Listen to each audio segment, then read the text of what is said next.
Magandang araw mga kaibigan, mga kapatid. Nais ko lamang i-share sa inyo ang aming biglaang pagbisita sa isang napakagandang luntiang gubat na tinatawag nilang Mediame na ang ibig sabihin ay swampland or sa Tagalog naman ay luntiang lupain. Kung saan meron sila rito ang ilang milyong mga puno at iba't ibang uri ng mga nagagandahang mga halaman. Mga ilang minuto rin na lakaran ang aming ginugol pero hindi namin nararamdaman ang pagod dahil sa ganda ng kapaligiran. Tahimik at mga huni lamang ng ibon ang amin napapakinggan habang binabaybay namin ang daan. Gusto ko lang pong i-share sa inyo yung mga nakikita ko dito. Kahit sa video lang, at least nakikita nyo kung ano ang meron sa Croatia. Maybe in the future, kapag nag-plan kayo na mag-visit dito, alam nyo na kung ano yung meron dito. Kung ano yung mayaman sila dito. Actually, mayaman sila sa nature. Ayan ang pinakamaganda dito, tsaka sa mga coast, sa mga beach, tsaka sa mga natural sources ng water. At sa wakas, natuntun din namin ang entrance ng forest kung saan bumungad sa amin ang karatula ng kung anong mga uri na species ang maaari naming makita dito. Meron din silang cute na mapa na palatandaan kung nasa ang part ka na ng lugar. At pagpasok namin talaga napawaw kami sa nakita namin. Mga nagagandahan at naglalakihang mga iba't ibang uri ng puno ang meron sila rito. Yan, ito guys, pagpasok mo ito yung bubungad sa inyo. Ganitong tanawin. Sister, are you enjoying there? I love my sister-in-law. She's so funny. Uy. Tingnan nyo naman guys. Puro puno, puro nature. Look at that. Grabe. So beautiful. Ito daw yung mga makikita mo dito, mga frog. Ang tawag dito is, what is this? Bombina, bombina. Tralala, tralala. Hindi mo maikakaila na masarap pagmasdan ang lugar na ito, peaceful at relaxing. Tunay na kamangha-mangha ang kalikasan na ginawa ng may likha. Kaya't sana'y ating ingatan at huwag sayangin ang kalikasang ipinagkaloob sa atin. Wow, so beautiful. Wow, there's also... Where? Oh my gosh, yes, there's something there. At bigla kaming na-excite nang may makita kaming nutria or tinatawag nilang river rat na abalang-abala sa kanyang hapunan.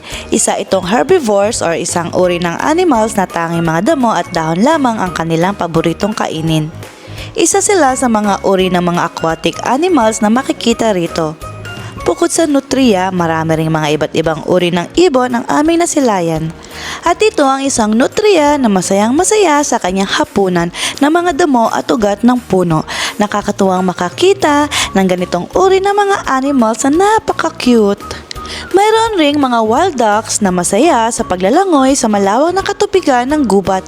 Sinubukan ko ang tawagin pero deadma lang ako sa kanila. Tangi ang maririnig mo lang dito is yung mga ingay ng ibon. Tapos yung mga kapibara, yung mga malalaking, parang malalaking rats na mga sounds nila. Yun lang. Tsaka yung mga flies, mga mosquito. Yun lang yung mapapakinggan mo. Sa ilang minutong paglalakad, napadpad na rin kami sa bandang gitna ng gubat. Buti na lamang at may mapa sa bawat istasyon, kaya't nalalaman namin ang eksaktong destinasyon at lokasyon kung saan namin nais pamasyal. Mas madali ring malaman kung nasa ang part ka na ng lugar. Yan kaya tinawag tong swampy land.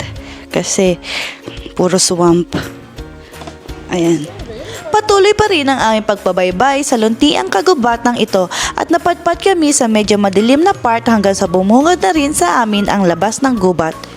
Dito nasaksihan namin ang mga animals na aming nasilayan. Salamat sa napakasayang araw na ito, sulit at full of surprises. Mula sa pagpunta at pagligo sa freshwater Chasma Pool hanggang sa pagpasyal sa Mediame Chasma Forest. Mayroon ring mga malalaking puno ng oak na karaniwang ginagamit sa pagtatayo ng mga gusali at bahay dito. Isang puno na kasing tatag ng pag-ibig mo sa kanya. Ay, ano daw? Ito ay kasing tibay at katulad ng ating pambasang puno na nara sa Pilipinas. Guys, sa video, sinama ko na kayo sa tour namin. Hindi pa kaganda ang Croatia, guys. Kaya dun sa mga gustong mag-vacation at mag-tour, punta kayo dito sa Croatia. Yes. Sister, did you enjoy? Yes, it was beautiful, weren't you? Yeah.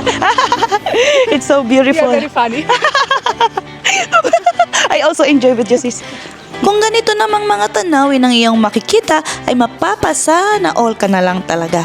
Napakaganda mo, Croatia. Yan guys, tapos na kami mag-ikot-ikot at uwi na kami ni sister. Hi. We're going home now. We enjoy so much. Thank you for touring me today. Thank you for... Again, on another trip. Yes, thank you for being my tour guide. It's beginning. Yeah. More travel to come. Hanggang dito na lang ang ating video, mga kaibigan, mga kapatid. At kung nagustuhan nyo ang video, please comment down below kung ano ang gusto nyo maging next vlog ko. Pakishare na rin, follow, and like.